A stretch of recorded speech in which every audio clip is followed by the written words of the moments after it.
Hello everyone, welcome to CUET bright academy. उम्मीद करता हूँ आप सब लोग बढ़िया होंगे। सो स्टूडेंट्स, लास्ट सेशन में हमने एक टॉपिक कवर किया था, that is called blood relation, and hope so आपको टॉपिक अच्छे से समझ आया होगा। तो आज का जो सेशन हम एक न्यू टॉपिक से स्टार्ट करेंगे, that is called order. And इस टॉपिक से आपको एग्ज़ाम में क्वेश्चन ज़रूर मिलेगा क्योंकि टॉपिक काफ़ी इम्पॉर्टेंट है। तो स्टार्ट करते हैं फिर हम आज का सेशन। तो टॉपिक है ऑर्डर। अब इस टॉपिक की हम बात करेंगे। आपको सबसे पहले इस टॉपिक के क्वेश्चंस की आइडेंटिफिकेशन होनी चाहिए। देन आइडेंटिफिकेशन के बाद उन क्वेश्चंस को हमने किस तरीके से करना है ताकि हम उस क्वेश्चन को अच्छे से कर पाएँ। तो स्टार्ट करते हैं हम इसका बेसिक कंसेप्ट, देन उसके बाद हम फिर कुछ एग्जाम्पल से कवर अप करेंगे कि इस टॉपिक के क्वेश्चंस को कैसे किया जाता है। सो बेसिक कंसेप्ट के ऊपर आते हैं। फर्स्ट ऑफ ऑल, जो टॉपिक की ऑर्डर है, इस टॉपिक के क्वेश्चंस की जो आइडेंटिफिकेशन है कि क्वेश्चन किस तरीके से रहेंगे, तो एक बेसिक सा एग्जांपल लेके चल रहा हूं। जैसे कि आपके पास एक क्वेश्चन की स्टेटमेंट है, ठीक है, छोटी सी स्टेटमेंट लेके चल रहे हैं। एग्जांपल कहता है A is bigger than B। Just for example एक बेसिक स्टेटमेंट लेके चल रहा हूं, A is bigger than B। Just for example मैंने यहाँ पे A एंड B का यूज किया। एग्जामिनर A B की जगह पे कोई भी नेम रख सकता है, कोई भी अल्फ़ाबेट वहाँ पे रख सकता है, या कोई भी थिंग रख सकता है, ठीक है। कोई चीज़ हो सकती है, कोई मेंबर हो सकता है, वो नेम से बताए या अल्फ़ाबेटिकली बताए। वहाँ पे एक तरह से कंपैरिजन बेस्ड कुछ स्टेटमेंट्स का आपको सेट मिलेगा, जो कि स्टेटमेंट का सेट यहाँ पे जैसे मैं उनमें से एक स्टेटमेंट एग्जाम्पल के थ्रू रख रहा हूँ। आपको वो क्वेश्चन का सेट 3, 4, 5 to 6 लाइन्स का पैराग्राफ दे सकता है, बट उस पैराग्राफ में आपको बस स्टेटमेंट जो होंगी उनमें जस्ट कंपैरिजन बेस्ड आपको स्टेटमेंट मिलेंगी। वो इसकी आइडेंटिफिकेशन है। Example, A is bigger than B, एक कंपैरिजन हो रहा है। A is taller than B, एक कंपैरिजन हो रहा है टॉलर में, ठीक है। A is younger than B, age में कंपैरिजन हो सकता है। सो यहाँ पे आपको जो क्वेश्चन मिलेंगे वो एक कंपैरिजन बेस्ड क्वेश्चन मिलेंगे, जैसे कि एग्जांपल के थ्रू हमने समझा। A is bigger than B, A is smaller then B, A is taller than B। मतलब यहाँ पे कोई भी बात हो सकती है कंपैरिजन में, वो किसी भी रिस्पेक्ट में हो सकती है, ठीक है। अब ये जितने भी क्वेश्चंस हैं, उन क्वेश्चन को सॉल्व करने का मेथड, डिफरेंट मेथड्स आप लोगों को मिल जाएंगे, ठीक है। हम एक ऐसा मेथड यूज़ करें कि हम कंफ्यूज ना हो, ठीक है। हर कंसेप्ट भी समझना ज़रूरी नहीं है, हम वही चीज़ समझें कि जो वेस्ट टू वेस्ट है और इजी टू इजी है, राइट। तो हमने इस क्वेश्चन को करने के लिए सिंपल एक मेथड याद रखना है। मेथड्स बहुत सारे हैं, बट हमें जो कंफर्टेबल रहता है हमने वो करना। हम यहाँ पे कैसा मेथड करेंगे जिसमें आपको कोई कंफ्यूजन नहीं होगी, ठीक है। जितने भी क्वेश्चन का आंसर है इजीली वे में विद इन टाइम, ठीक है, हम उस क्वेश्चन का आंसर दे सकते हैं, ठीक है। सो एक क्वेश्चन की सबसे पहले थी आइडेंटिफिकेशन। सो आपको ये आइडेंटिफिकेशन अच्छे से समझ आई होगी कि क्वेश्चन किस तरीके से रहेंगे। अब आइडेंटिफिकेशन के बाद अगला काम हमारा बनता है कि ठीक है, क्वेश्चन समझ आ गया तो उसको हमने बनाना कैसे है। हम क्वेश्चन को बार बार ना पढ़ें, रिपीटिशन ना हो तो हम स्पीड बना सकते हैं और क्वेश्चन की टेम्पटेशन ज़्यादा रख सकते हैं। तो ये हुई आइडेंटिफिकेशन। अब आते हैं इसके मेथड के ऊपर, ठीक है। तो हम अब मेथड की बात करेंगे। तो इस क्वेश्चन को सोल्व करने के लिए हम एक मेथड यूज़ करेंगे, बाय ड्राइंग रिस्पेक्टिव लाइन।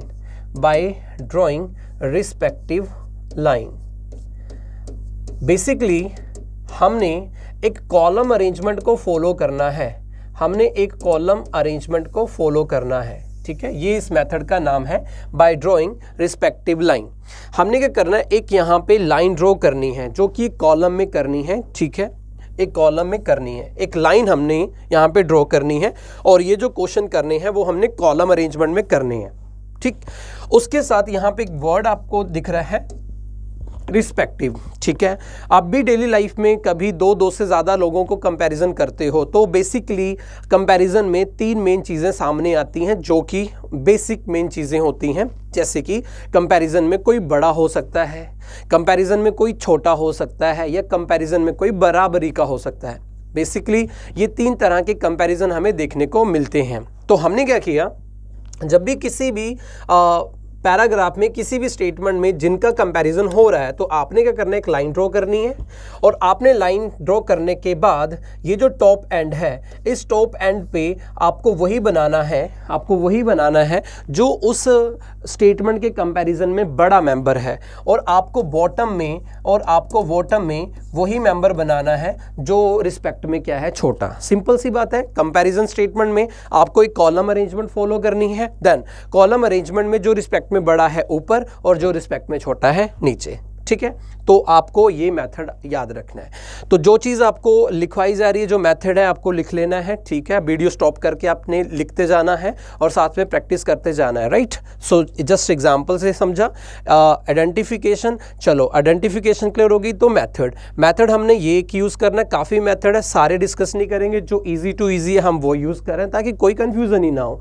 ठीक है, हमने एक रिस्पेक्टिव लाइन का मतलब रिस्पेक्ट में जो चीज़ें हैं, एक लाइन के थ्रू ऊपर बड़ी रखनी है और नीचे छोटी रखनी है। अब वो आपको रिस्पेक्ट में पढ़ना पड़ेगा क्या है। जैसे इसमें है a is bigger than b, तो हमने क्या बनाया, a इज बिगर रिस्पेक्ट में ऑब्वियसली बड़ा था और b क्या था, छोटा। तो आपने इस तरीके से बनाना है। ठीक है जी, तो जो चीज़ है आपने लिखते जानी है वीडियो स्टॉप करके, उसके बाद फिर हम नेक्स्ट टू नेक्स्ट मूव करते जाएंगे। ठीक है, तो अब मैं इस चीज़ को रब कर रहा हूँ और आपने ये नोट कर लेना है। Right,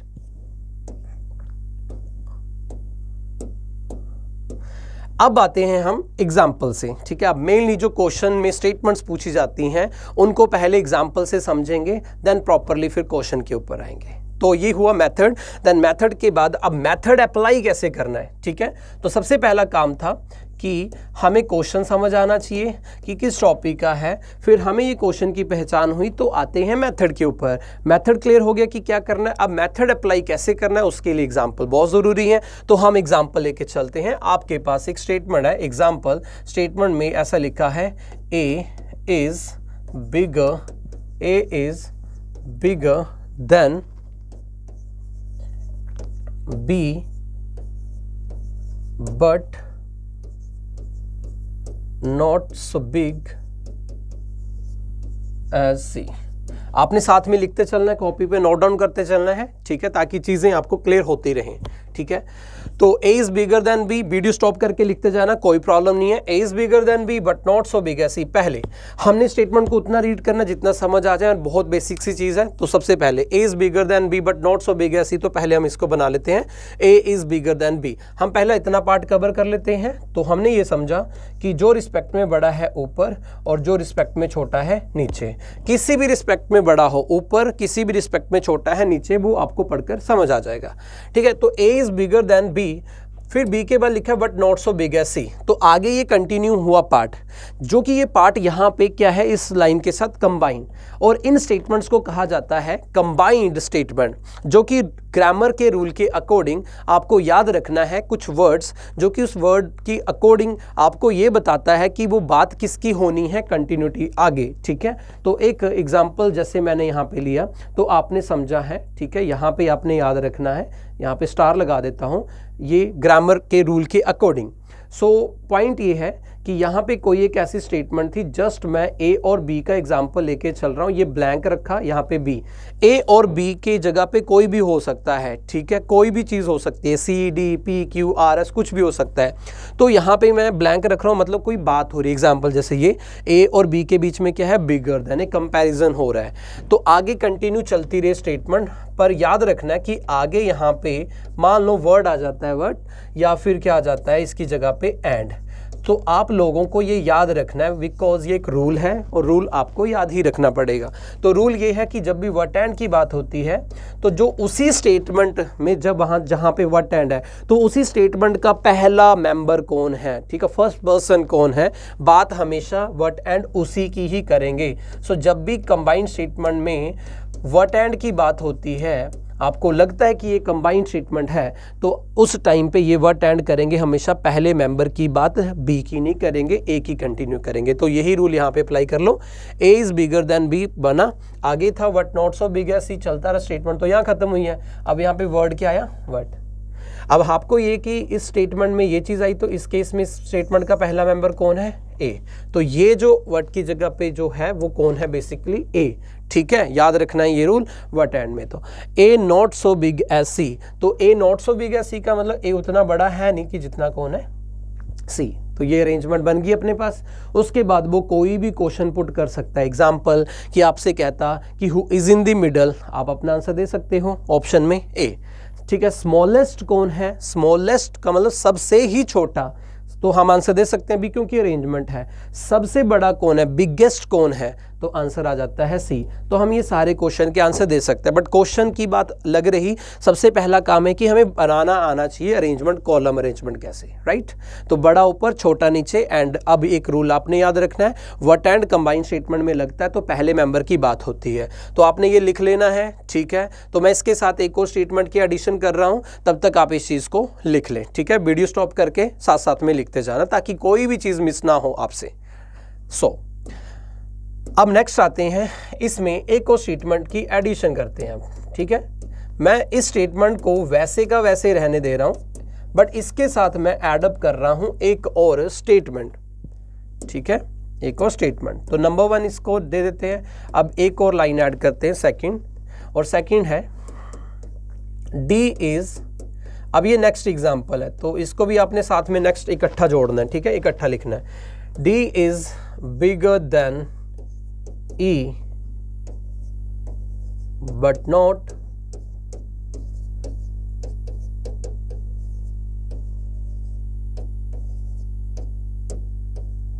not so big as B। ठीक है, अब ये दोनों ही एक क्वेश्चन है, मतलब पहली स्टेटमेंट दूसरी स्टेटमेंट एक क्वेश्चन है कंप्लीट। तो क्वेश्चन जितना भी है हमें एक एक करके पढ़ते जाना है। पहली line A is bigger than B, A is bigger than B। फिर आपने देखा कि क्या लगा वट, फिर आपको रूल याद है वट एंड के केस में बात क्या होती है, पहले मेंबर की। तो यहाँ पे कौन आ गया, A not so big as C, A उतना बड़ा नहीं जितना सी। ये तो ही फर्स्ट लाइन की रिप्रेजेंटेशन। अब आते हैं second, D is bigger than E. आपने देखा D is bigger than E, but अब सबसे पहले जो लाइन बनी थी, क्या यहाँ पे डी और क्या यहाँ पे ई दिख रहे हैं, नहीं। तो ये पार्ट बनेगा अलग से, क्योंकि कंबाइन नहीं हो सकता, क्योंकि कॉम्बिनेशन के लिए कॉमन होना बहुत जरूरी है। तो डी इज बिगर देन ई हमने बना दिया। D is bigger, bigger respect में बड़ा ऊपर, और ई छोटा है रिस्पेक्ट में छोटा नीचे। बात होगी यहाँ तक cover. D is bigger than E. अब यहाँ पे स्टेटमेंट में फिर क्या है, but not so big as B. तो आपको लगा ये पार्ट कंबाइंड है, तो कंबाइंड का रूल ये है कि पहला काम यहाँ पे वर्ड क्या है, वट। तो हमने देखा वट, इसी स्टेटमेंट का आप देखना पहला मेंबर। ये ना हो कि आप पैराग्राफ का पहला मेंबर ही पकड़ते रहो, नहीं, हर स्टेटमेंट खत्म हो जाएगी दूसरी स्टेटमेंट आएगी, तो इसी तरीके से चलना। अभी स्टेटमेंट में वट है तो इसी स्टेटमेंट का पहला मेंबर कौन है, डी। तो इस वट की जगह पे बात किसकी होगी, डी की। So simple. ठीक है, D not so big as B का मतलब है डी उतना बड़ा नहीं है जितना कौन है, ई। अब ये एक ही क्वेश्चन है ना जिसकी दो अरेंजमेंट है, तो इनको देखो कि क्या कंबाइन हो सकते हैं या नहीं हो सकते हैं। होंगे अगर कंबाइन तो इन्फॉर्मेशन होगी, कंबाइन हो जाएंगे। नहीं इन्फॉर्मेशन होगी तो प्रॉपर कंबाइन नहीं होंगे। तो हमें इससे कोई लेना देना नहीं है, हमने जितना बना लिया कोई प्रॉब्लम नहीं है। अब पॉइंट ये है कि इन दोनों में, ठीक है, sorry, D is bigger than E but not so big as B. तो यहाँ पे सॉरी, यहाँ पे करेक्शन है। ठीक है, यहाँ पे हमने ई कर दिया बाय मिस्टेक, इसको करेक्ट कर लेना। D is bigger than E, D is bigger than E but का मतलब फिर D, D not so big as B, D उतना बड़ा है नहीं कि जितना कौन है, बी। ठीक है, यहाँ पे हमने ई लिख दिया था गलती से, इसको करेक्ट कर लेना है। ठीक है, सो ये अरेंजमेंट बनी, D is bigger than B but D उतना बड़ा नहीं जितना बी। अब दोनों पार्ट क्या कंबाइन हो सकते हैं, हमने देखा बिल्कुल हो सकते हैं कि यहाँ पे कॉमन बेसिकली कौन है, बी। तो मैं इन दोनों पार्ट को कंबाइन करके अगर देखूँ तो क्या ऐसा ये लिख सकता हूं मैं। अब ये ऑप्शनल काम है, ये आपने लिखना है या नहीं लिखना है। आप इसमें भी अंडरस्टैंड कर सकते हो कि जो क्वेश्चन पूछेगा। तो चलो हम लिख के कर लेते हैं पहले, सी ए बी, और बी के नीचे क्या आ जाता है, डी। दोनों पार्ट कंबाइन हो रहे हैं ना, बी के नीचे डी लिख दूं या बी के ऊपर ए सी लिख दूं, बात एक ही है क्योंकि बी कॉमन है। तो बी लिख दिया, तो बी के ऊपर आ गया ए सी और बी के नीचे क्या आ गया, डी, और साथ में क्या आ गया, ई। तो ये होगी अपनी प्रॉपर अरेंजमेंट। अब आती है क्वेश्चन की बारी की वो क्वेश्चन मार्क क्या रख सकता है, वो डिपेंड करता है उसके ऊपर। क्वेश्चन है for example who is in the middle, तो हम आंसर दे सकते हैं क्योंकि हमें दिख रहा है बी, तो अपना आंसर बन सकता है। कहता बिगेस्ट कौन है, बिगेस्ट सबसे बड़ा, तो आंसर दिख रहा है कि क्या आ जाता है, सी। सबसे छोटा कौन है, आंसर क्या आ जाता है ई। इसी तरीके से ऐसा भी पूछ सकता है कि इस अरेंजमेंट को असेंडिंग ऑर्डर में अरेंज करें, असेंडिंग ऑर्डर, डिसेंडिंग ऑर्डर भी पूछ सकता है। So first of all ascending means, descending means, ascending का मतलब होता है इंक्रीजिंग ऑर्डर, असेंडिंग का मतलब होता है इंक्रीजिंग ऑर्डर। तो इंक्रीजिंग के लिए चलना होता है बिल्कुल छोटे मेंबर से लेके बड़े मेंबर की तरफ। और अगर इसी तरह से वो बोलता है descending order, descending order means बड़े से लेके छोटे तक, जिसे बोलते हैं डिक्रीजिंग ऑर्डर या डिसेंडिंग ऑर्डर, इंक्रीजिंग ऑर्डर या फिर असेंडिंग। तो अगर ये कहता सबसे मिड में कौन है तो आंसर है, बिगेस्ट कौन है, स्मॉलेस्ट कौन है तो आंसर है। अगर ये पूछता कि इंक्रीजिंग ऑर्डर में आपको नंबर 2 पे कौन दिखेगा, तो इंक्रीजिंग ऑर्डर में नंबर 1 पे कौन है, ई, नंबर 2 पे कौन है, डी, तो 2 आंसर आ जाता। चाहे नंबर 1 पूछे, 2, 3, 4, 5, that is increasing order, E, D, B, A, C. अगर बोलता है डिक्रीजिंग ऑर्डर, तो डिक्रीजिंग ऑर्डर में क्या होगा, नंबर 1 है। अब नंबर 1 पूछे, नंबर 2 पूछे, नंबर 3 पूछे, 4 पूछे, 5 पूछे, तो डिक्रीजिंग और इंक्रीजिंग ऑर्डर में भी थोड़ा चीज़ आपको याद रखना है, राइट। तो ये एग्जाम्पल भी आपने नोट कर लेना है। अब आते हैं फिर हम नेक्स्ट एग्जाम्पल के ऊपर, इसमें भी हम देखते हैं कि क्या करेंगे, तब तक आप इसको नोट कर लो वीडियो स्टॉप करके। अब आते हैं हम नेक्स्ट एग्जाम्पल के ऊपर। अब फिर मैं फर्स्ट स्टेटमेंट को वैसे ही रख रहा हूं, बस थोड़ा सा देखेंगे कि हम चेंज कहां पे कर सकते हैं, ठीक है। अब वो चेंज देखते हैं कहां पे। तो जो फर्स्ट पार्ट है सेम, अब जो सेकंड पार्ट है उसमें भी यहां तक मैं सेम रख रहा हूं, D is bigger than E, but मैं अब चेंज कर रहा हूं, वो देखते हैं चेंज क्या करना है, ठीक है।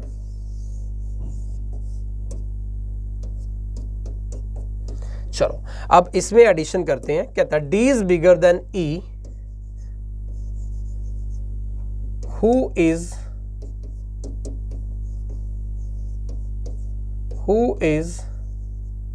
bigger than C, who is bigger than C, ठीक है। अब ये थर्ड एग्जांपल है। तो ये दो स्टेटमेंट है क्वेश्चन की। First, A is bigger than B, जो रिस्पेक्ट में बड़ा ऊपर, जो रिस्पेक्ट में छोटा नीचे।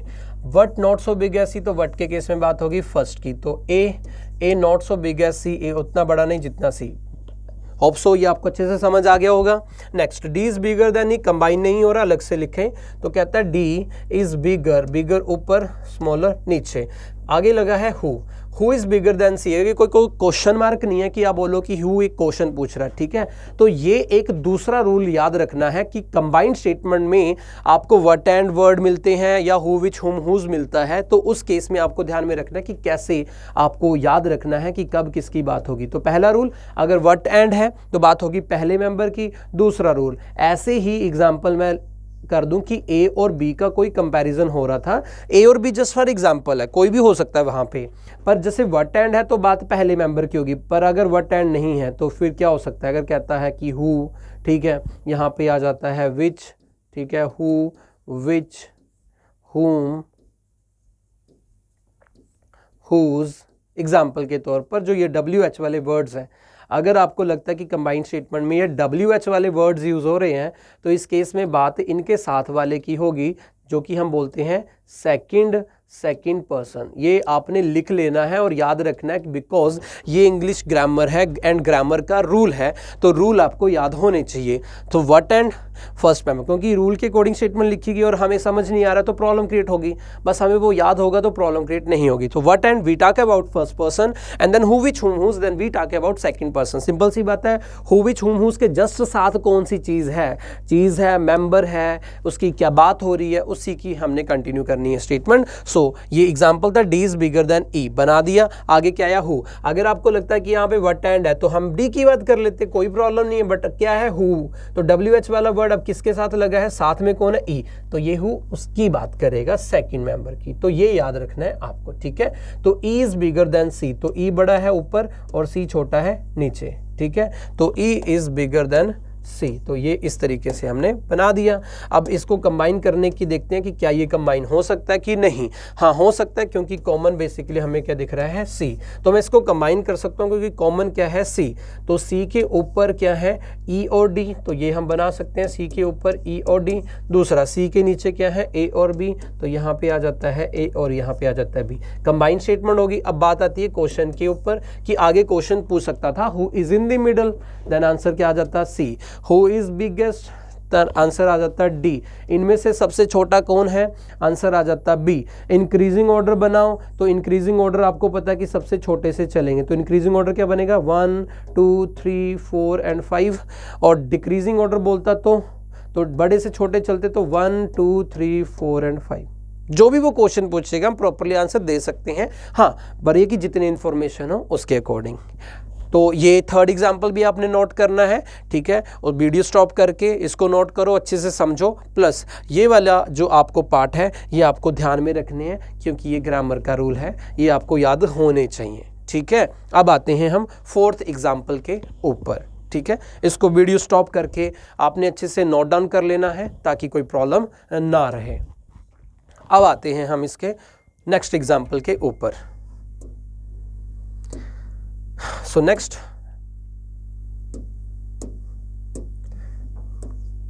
एग्जाम्पल नेक्स्ट लेके चलते हैं नंबर 1। फिर स्टेटमेंट में एज इट इज रख रहा हूं, A is bigger than B but not so big as सी।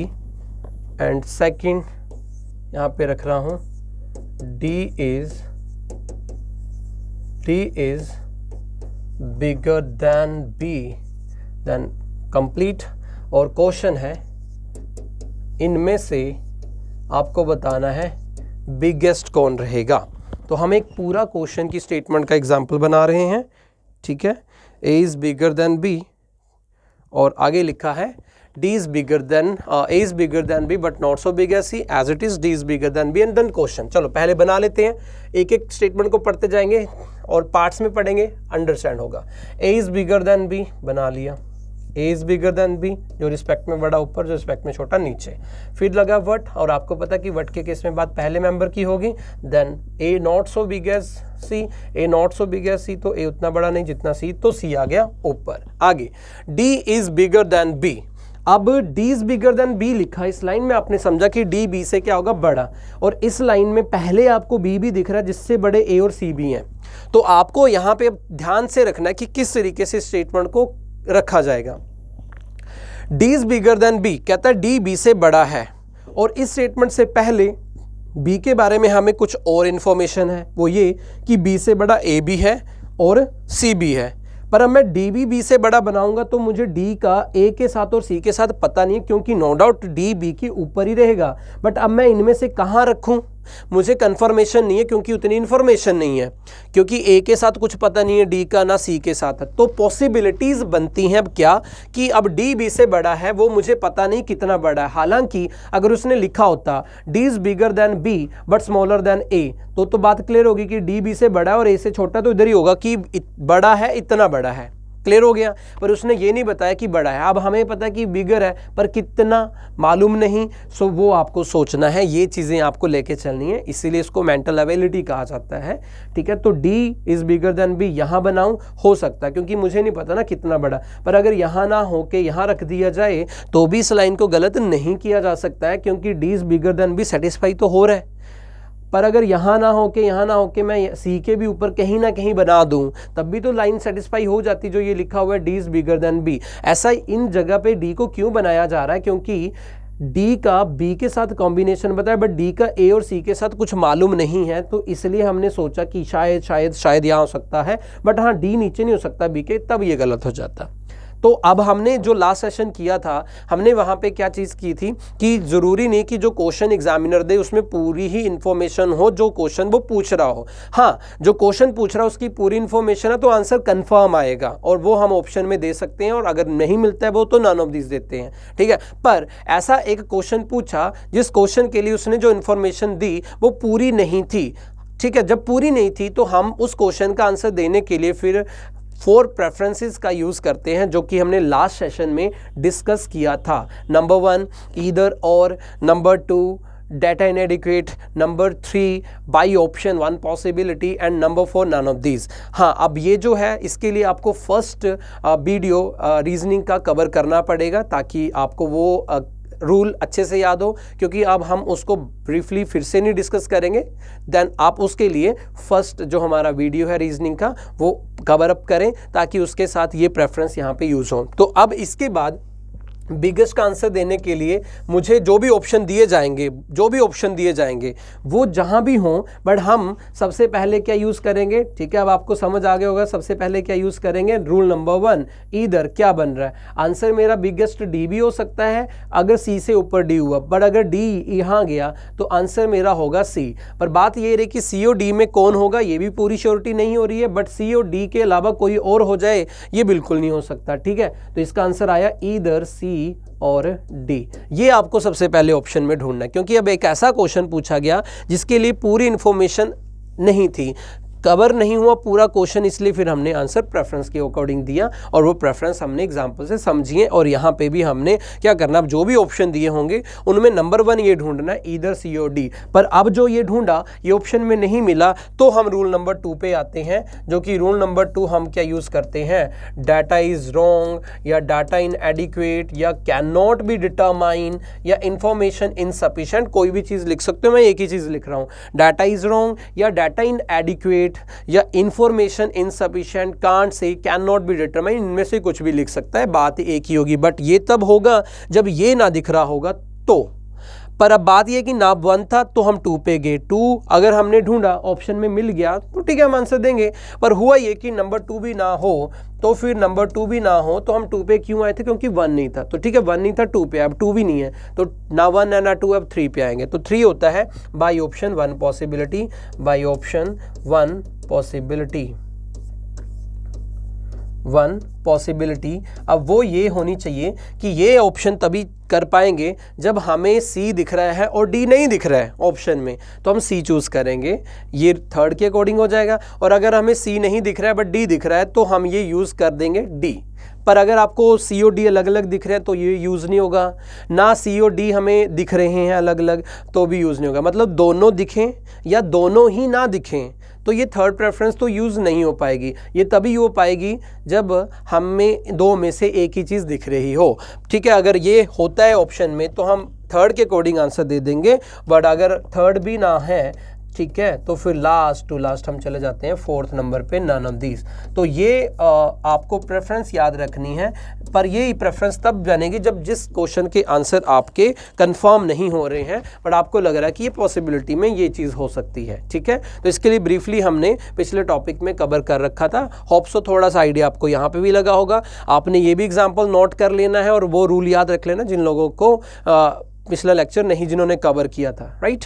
सो अब आते हैं नेक्स्ट एग्जाम्पल के ऊपर। वीडियो स्टॉप करके इसको लिखो, देन आते हैं नेक्स्ट एग्जाम्पल के ऊपर।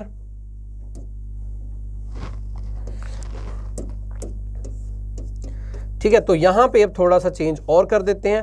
अब चेंज क्या है कि फर्स्ट मैं एज इट इज रख रहा हूं, फिर से एज इट इज रख रहा हूं, ठीक है। बट सेकंड में थोड़ा सा चेंज करते हैं और सेकंड में चेंज है D is smaller than C. Then पूछ ये रहा है, क्वेश्चन दे रहा है एग्जामिनर स्मॉलेस्ट क्या है, ठीक है। फर्स्ट फिर से बनाते हैं, A is bigger than B, A is bigger than B, but फिर पहले मेंबर की बात होगी कौन, ए नॉट सो बिग है सी, ये उतना बड़ा नहीं जितना सी।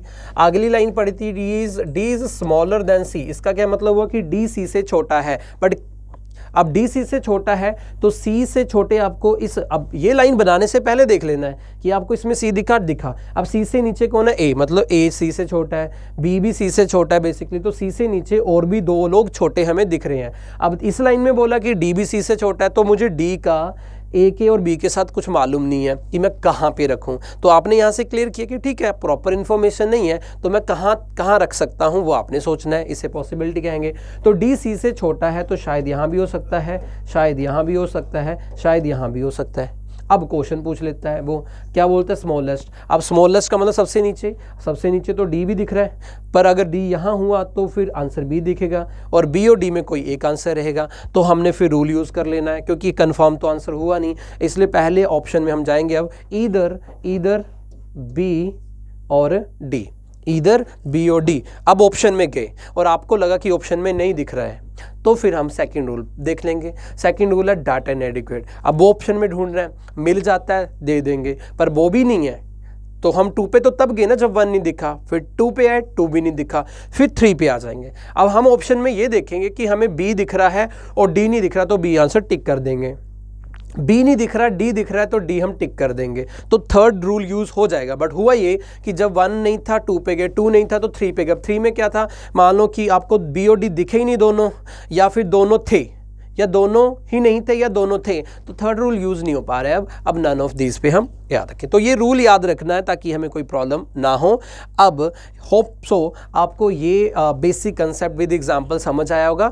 हमने एक कॉलम अरेंजमेंट यूज करनी है, सिंपल सी बात है, जो रिस्पेक्ट में बड़ा ऊपर, जो नीचे छोटा।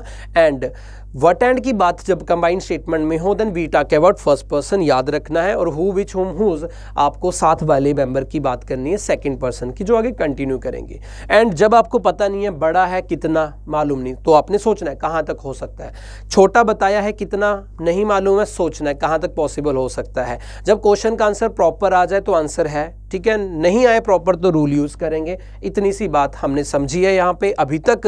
तो अब हम प्रॉपर क्वेश्चन के एग्जाम्पल लेके चलेंगे। ये सारी चीज़ें आपने नोट करनी थी, वीडियो स्टॉप कर करके आपने समझना है, लिखना है, ताकि आपसे कोई भी चीज़ मिस ना हो। अब आते हैं हम इसके एग्जाम्पल्स के ऊपर। हम अब क्वेश्चन स्टार्ट करते हैं, जो कि क्वेश्चन आपके सामने स्क्रीन पे है, ठीक है। क्वेश्चन की लाइन उतनी पढ़नी है जितनी आ जाए हमें समझ, ठीक है। तो करते हैं स्टार्ट। कहता नीलम इज टॉलर देन पुष्पा, पहले इतना बना लो, नीलम इज टॉलर देन पुष्पा। अब पूरा नेम नहीं लिखना, NE लिख दो ताकि आपको समझ आ जाए। इज टॉलर देन पुष्पा, तो टॉल का मतलब रिस्पेक्ट में बड़ी है नीलम, ठीक है, टॉल है तो रिस्पेक्ट में जो ऊपर बड़ा रखना है, नीचे छोटा रखना है। देन पुष्पा, ये आ गया फर्स्ट केस। आगे आया what not so tall as Manish, तो वट लगा, तो वट के केस में इस केस का पहला मेंबर कौन है, नीलम, ठीक है। तो वट के केस में बात होगी नीलम की, रूल यूज हो गया ना यहाँ पे। तो Neelam not as tall as Manish, Neelam उतनी टॉल है नहीं, मतलब वो छोटी है नीचे, और ऊपर कौन आ जाता है, मनीष। MA या M कर दो, ठीक है, पहली लाइन कवर होती है। Next, Rama is taller then Namita. अब कोई रमा का प्लेस और नमिता का प्लेस बनाया नहीं तो उसको अलग से रख लो। रमा तो RM कर लेता हूँ, इज टॉलर रिस्पेक्ट में ऊपर बड़ा, देन नमिता तो NM कर लेते हैं। तो Rama is taller then Namita, फिर आगे क्या आ गया, वट। तो वट के केस में अब इसी स्टेटमेंट का पहला, तो वट के केस में जो ये स्टेटमेंट स्टार्ट हुई तो वो किससे स्टार्ट हुई है, रमा से। तो इसी स्टेटमेंट का पहला मेंबर कौन है, रमा। तो ये प्लेस आ गया रमा का। Rama not as tall as Pushpa, Rama उतनी टॉल है नहीं जितनी की कौन है, पुष्पा। अब उसने पूछा हु इज द टॉलेस्ट, दो अलग अलग अरेंजमेंट है। टॉलेस्ट तो आंसर तब बता पाऊंगा जब कुछ कॉमन हो और है इसमें एक एंड बना पाऊं, तो दोनों में कॉमन क्या था, पुष्पा। अब बात ये रही कि पुष्पा के नीचे ये सारे लोग हैं, ये तो टॉल होंगे नहीं, पुष्पा के ऊपर ये सारे लोग हैं, यही टॉल होंगे, पर इनमें से भी सबसे ऊपर कौन है, टॉल। अब ये नहीं है कि आपको लिख के अलग से बनाना पड़ेगा, आपकी अंडरस्टैंडिंग है बिना लिखे हो जाएगा कि नहीं। अगर नहीं हो रहा है तो आप लिख लो, कोई प्रॉब्लम नहीं है, ठीक है। जैसे ये कर लिया पुष्पा, और पुष्पा के ऊपर कौन है, नीलम, और कौन है, मनीष, और पुष्पा के नीचे कौन है, रमा, और नीचे कौन है, नमिता। तो सबसे ऊपर ऑलरेडी कौन गया, मनीष। क्यों सबसे ऊपर देखा जा रहा है, हु इज द टॉलेस्ट, तो आंसर आ गया मनीष। ऑप्शन क्या आ जाता है, ए। इस तरीके से क्वेश्चन आएंगे ताकि हम अब इसको ज़्यादा ना समझेंगे। क्वेश्चन आपको इजी लग रहा है, अब हम पढ़ पढ़ के ज़्यादा अंडरस्टैंड करके करेंगे, टाइम वेस्ट होता है। जितना एक बार पढ़ेंगे, बनाएंगे, आंसर देंगे, आगे जाएंगे, अटेम्पटेशन बढ़ेगी। एग्जाम्पल नेक्स्ट लेके चलते हैं। तो क्वेश्चन आपको स्टॉप करके रिपीट करके देख लेना, जहाँ पे आपको लगता है कि प्रॉब्लम आ रही है, आराम से आप रिपीट करके चल सकते हो, ठीक है। फिर आते हैं नेक्स्ट क्वेश्चन के ऊपर, ठीक है। Question, Pawa is bigger than Jambli, statement खत्म, बना लेते हैं। Pawa is bigger than Jambli, P लिखो, पी भी अंडरस्टैंडिंग से लिख दिया। इज बिगर रिस्पेक्ट में बड़ा, ऊपर, देन नीचे जाम्बली तो JM कर लेते हैं। Next, Sarai is bigger then Chitpur, यहाँ कोई कंबाइन नहीं हो सकता, सराय S लिख दिया, इज बिगर ऊपर, देन चितपुर तो C या CH कर दिया। Next, Rai is not as big, मतलब Rai is not as big as Sarai. पहले तो इस लाइन को बनाएं, Rai is not as big as Sarai का मतलब है कि राय उतना बड़ा है नहीं जितना कौन है, सराय। तो जितना हो सके आप अलग अलग बनाते जाओ, बाद में कंबाइन करो, बेटर अंडरस्टैंडिंग रहती है, ठीक है। राय इज नॉट एज बिग, इसका मतलब राय बड़ा है नहीं, तो छोटा होगा नीचे, जितना कौन है, सराय, तो यहाँ पे S। तो राय इज नॉट एज बिग मतलब छोटा, देन सराय से।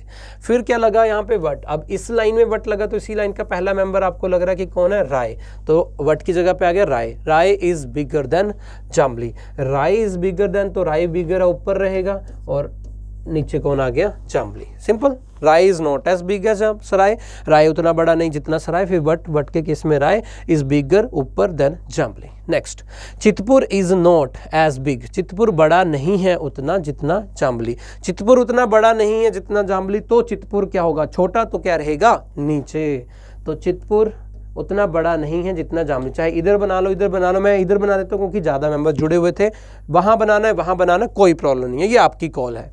तो चितपुर उतना बड़ा नहीं है जितना जाम्बली, तो चितपुर छोटा नीचे पर। अब देखा जाए तो ये पार्ट यहाँ पे कंबाइन है कि नहीं, एस के नीचे चितपुर आना है, मतलब सराय के नीचे चितपुर आना है, हाँ सराय के नीचे चितपुर बना पड़ा है, एस और सी, ये पार्ट इसमें ऑलरेडी कंबाइंड हो गया, कोई प्रॉब्लम नहीं इसको कंबाइन करने की। नेक्स्ट, ये पार्ट कंबाइन हो सकता है, तो पावा और जाम्बली में कॉमन क्या आ गया, जाम्बली। अब बात रही कि जाम्बली कॉमन है, तो जाम्बली के ऊपर जो प्लेस आएगा वो किसका आएगा, पावा का। अब यहाँ पे जाम्बली के ऊपर प्लेस राय और सराय के भी दिख रहे हैं। अब आपकी कॉमन सेंस ये बोलती है कि जाम्बली के ऊपर राय सराय है और जाम्बली के ऊपर पावा है, तो बट पावा का इनके साथ कुछ कंपैरिजन बताया नहीं बताया, तो हम सोचेंगे शायद ये भी हो सकता है पावा का प्लेस, ये भी हो सकता है, ये भी कहीं भी हो सकता है, पर उसने पूछा क्या, which is the smallest.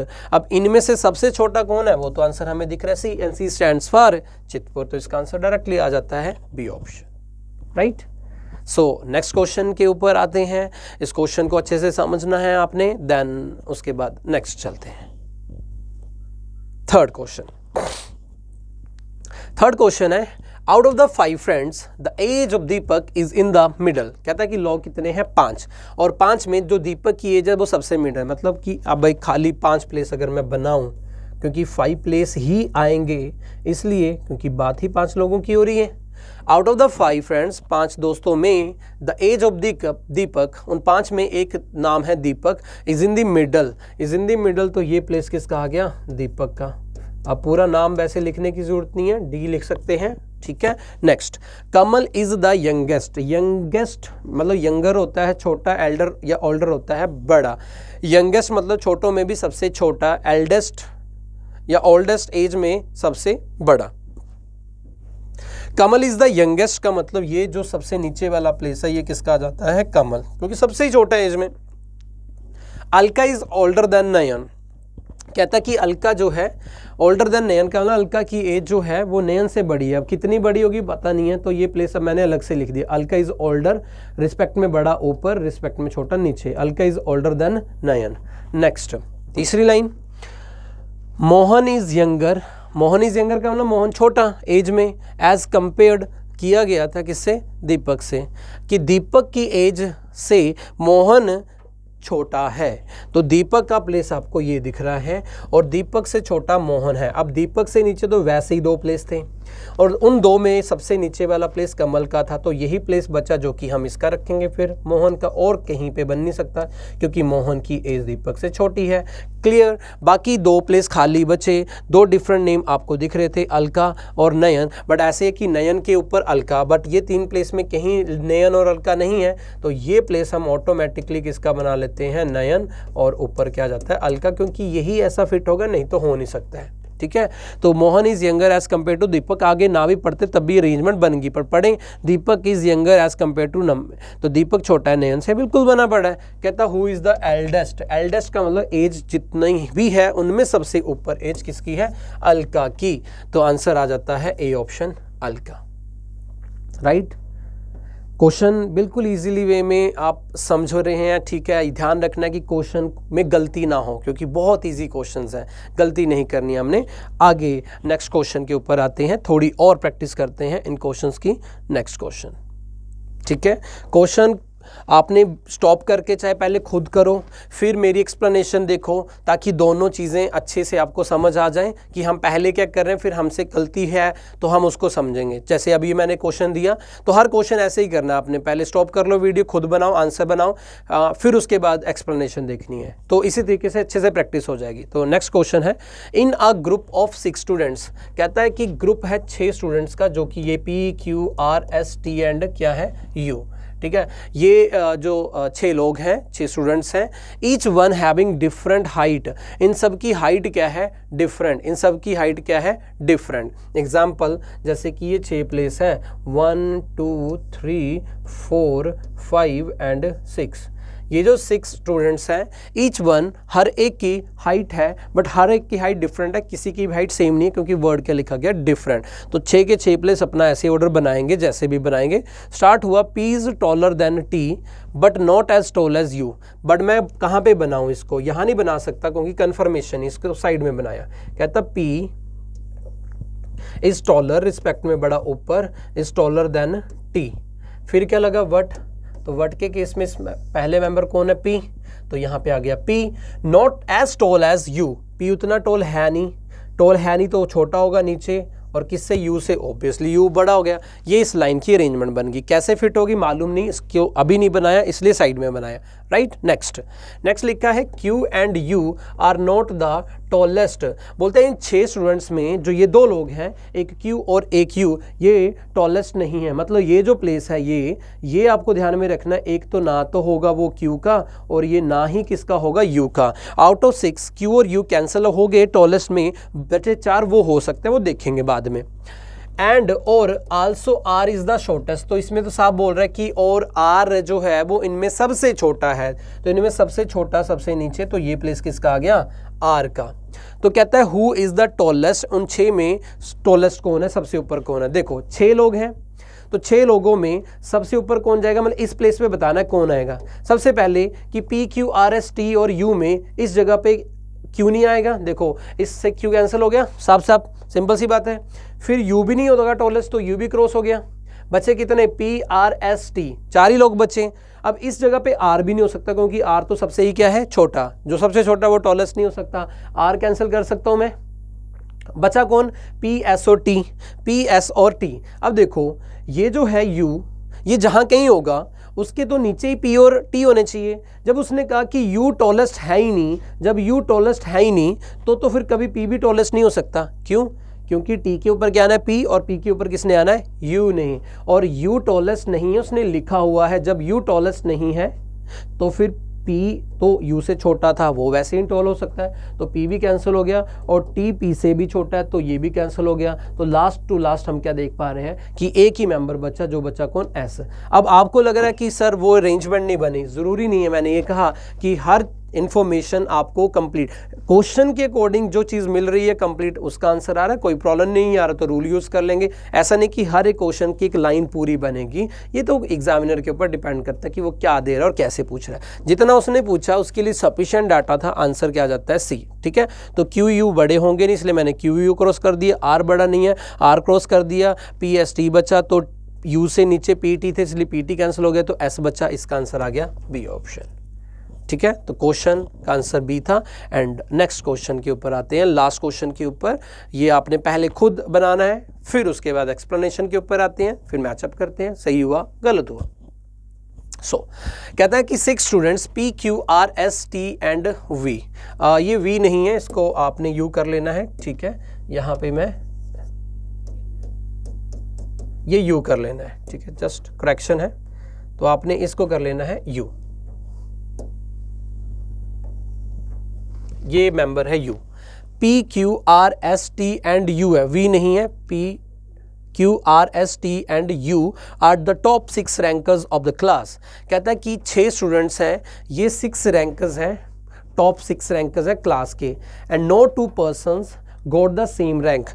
No 2 persons got the same rank, it means हर एक का रैंक डिफरेंट है, हर एक का रैंक डिफरेंट है। जैसे कि 1 2 3 4 5 और 6, ये टॉप 6 रैंकर्स हैं और उनमें हर एक का रैंक डिफरेंट है। द स्टूडेंट, जो एक student who got the highest marks, जिसके सबसे ज़्यादा नंबर है, इज गिवन रैंक 1, मीन्स ये रैंक 1 मीन्स ये highest, second highest, third, fourth, fifth, six. ठीक है, and the student who got the least marks is given rank 6। ठीक है, 1 2 3 4 5 6, बट ये चलेगा हाईएस्ट 1 2 3 4 5। अगर लोएस्ट में चलेंगे तो first lowest, second lowest, third lowest, fourth lowest, ऐसे होगा। तो इस तरीके से तो आगे वाली लाइन में लिखा हुआ है, ठीक है, तो who got the least rank is given rank number 6। तो स्टार्ट यहां से हो रहा है, कहता Q got less marks than both R and यहाँ पे क्या है यू, आर एंड यू। तो क्यू गॉट लेस मार्क्स, अभी पता नहीं ना कहाँ आएगा, यू क्यू के नंबर कम है आर से और यू से, बट अब मुझे नहीं पता कि आर और यू में आर और यू का क्या कंपैरिजन है, क्योंकि हर एक का रैंक डिफरेंट है। तो आर ऊपर आएगा, यू नीचे, पता नहीं है। तो Q got less marks than both R and U, ये बन गया। लेस नीचे, ऊपर आर और, बट आर और यू का भी पता नहीं है। नेक्स्ट, पी गोट मोर मार्क्स देन टी, कहता कि पी गॉट मोर मार्क्स, मोर का मतलब ज़्यादा, ऊपर नीचे टी, फिर आ गया इसमें बट। अब इस लाइन का पहला मेंबर जो है वो कौन है, पी, तो इस बट की जगह पे आ जाएगा P. P less than S, P के नंबर कम है और कम है किससे, एस से। ये पार्ट कैसे बनेगा वो भी बाद में देखेंगे। Next, Q got the second क्या, least rank, second least rank, second least, पहली बात तो लीस्ट पता होना चाहिए, ये है लीस्ट, ये है फर्स्ट लीस्ट, तो first least, second least, third, fourth, fifth, six, ये लीस्ट बनेगा। हाईएस्ट में क्या होगा, first highest, second, third, fourth, fifth and six, highest and lowest, ठीक है। तो सेकंड लीस्ट रैंक, तो सेकंड लिस्ट है ये 1 और 2, तो सेकंड लीस्ट रैंक किसका है, क्यू का। ये प्लेस कंफर्म हो गया क्यू का। तो क्यू के ऊपर आर और यू आएंगे, बट पता नहीं 4 प्लेस में कहाँ आएंगे, छोड़ो। क्यू का रैंक बन गया एंड, और you got the second highest rank, you got the second highest rank, तो सेकंड हाईएस्ट के लिए फर्स्ट हाईएस्ट पता होना चाहिए। सो फर्स्ट हाईएस्ट, और ये आ गया सेकंड हाईएस्ट। तो सेकंड हाईएस्ट किसका है, यू का। ये प्लेस किसका आ गया, यू का। देखो क्यू के ऊपर यू ने आना था, क्यू के ऊपर यू ने आना था, आ चुका। कहाँ पे कंफर्म हो गया ना, कि यहाँ पे तो बोला था कि क्यू के नंबर आर और यू से कम है, कितने पता नहीं। हाँ, क्यू कंफर्म हुआ, यू कंफर्म हुआ, तो क्यू के ऊपर यू ने आना है, वो कंफर्म है कि कहाँ जैसे आया।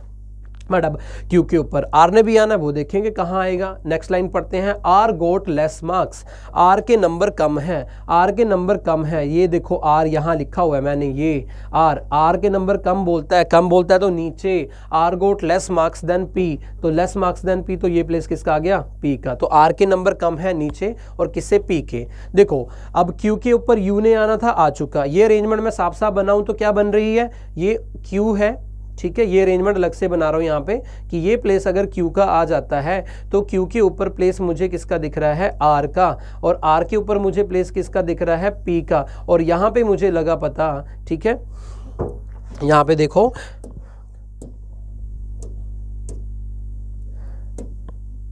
ठीक है। तो क्यू के ऊपर यू कंफर्म हो गया, इसको साइड करो। क्यू के ऊपर आर ने आना था, आ गया। आर के ऊपर पी ने आना था, पी आ गया, और ये कंबाइन हो गया। देखो पी के ऊपर किसने आना है, एस ने, तो पी के ऊपर किसने आना है, एस ने। तो क्यू के ऊपर आर, आर के ऊपर पी, एंड पी कॉमन हुआ, और पी के ऊपर भी पता है कौन है, एस। तो बेसिकली जो क्यू है, क्यू के ऊपर मेरे पास प्लेस थे 1 2 3 4, जिसमें एक ऑक्यूपाइड है यू का, बचे कितने, 3, 1 2 3, और क्यू के ऊपर 1 2 3 आराम से फिट हो गया। तो ये अरेंजमेंट बन गई। देन क्यू के ऊपर आर, आर के ऊपर पी, और पी के ऊपर एस, जो कि इतने प्लेस से कवर हो गए। एक मेंबर बचा, और वो बचा कौन, टी, जो कि सबसे नीचे आ गया। एक ऑर्डर भी बन गया। क्वेश्चन कहता है who got the third rank, who got the third rank, तो उसने कहा the student who got the highest rank is given 1, ठीक है, हाईएस्ट मार्क्स। तो हाईएस्ट मार्क्स नंबर 1 रैंक है, नंबर 2 ये हाईएस्ट हो गया नंबर 1, और ये हो गया नंबर 2, और ये हो गया नंबर 3।